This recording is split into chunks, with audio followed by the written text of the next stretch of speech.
こんにちは、工具屋てっちゃんです。今日の工具屋てっちゃんがおすすめしますはこちら、スナップオンの FHCL72 シリーズのラチェットハンドルです。はい、もうお気づきですね。ちょっと今までのグリップと違いますよね。今日はですね、こちらスナップオンの新型のラチェットハンドルが入荷しましたので、いつものようにポイント3つでご紹介しますね。まずポイント1つ目は何といってもここのねグリップですよね。はい、今までのソフトグリップと言いますとこのようにね、硬い材質と柔らかいゴム状の材質で、この硬い材質がですね色がレッドでしたね。はい、でここが黒です。で他にもオレンジとかグリーンとかありますが、ここがね、オレンジとかグリーンになってここは黒だったんですが、今回逆転しました。硬い材質は黒色、そして柔らかいゴム状の材質が赤色とかグリーンとかオレンジということでですね、3色ラインナップになっておりますね。はい、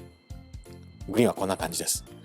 オレンジもあるんですけども、オレンジは入荷していないのでね、今日は赤とこのグリーンの、紹介になりますけど、こんな感じです。はい、ちょっと気になりますよね。今までこちらの、グリップで揃えていた方に受け入れられるかどうかちょっと分かりませんけれども、やはりちょっと工具好きとしてはこのグリップは気になるんじゃないでしょうか。そしてポイント2つ目、こちら4分の1のラチェットと思った方も多いんじゃないでしょうか。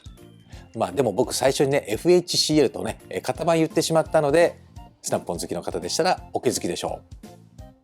はい、8分の3なんです。コンパクトヘッドの8分の3でこのグリップです。もう気になってしょうがないですよね。現物を見てみたいという方も多いかと思いますが、新しいシリーズですよね。今までコンパクトヘッドと言いますとこの長さでした。フレックスのねロングのタイプもありましたが、その2種類でした。今回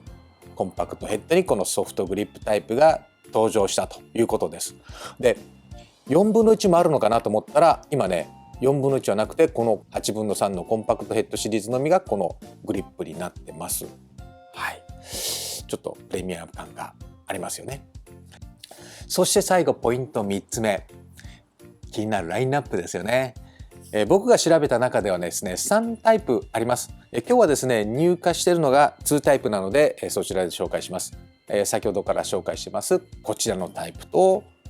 はい、ロングのフレックスタイプ、ね、もう一つタイプがありますが、今日はね入荷してないのでこちら2タイプを紹介します。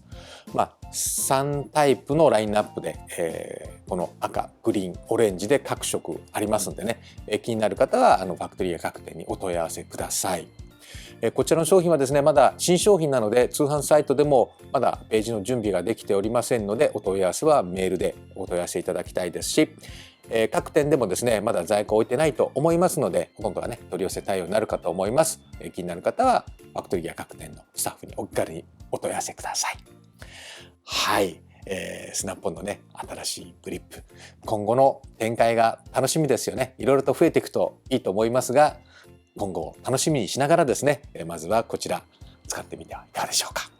ということで今日の工具屋てっちゃんがおすすめしますは、スナップオンのラチェットハンドルのグリップの色が入れ替わった新しいコンパクトヘッドのラチェットハンドルでした。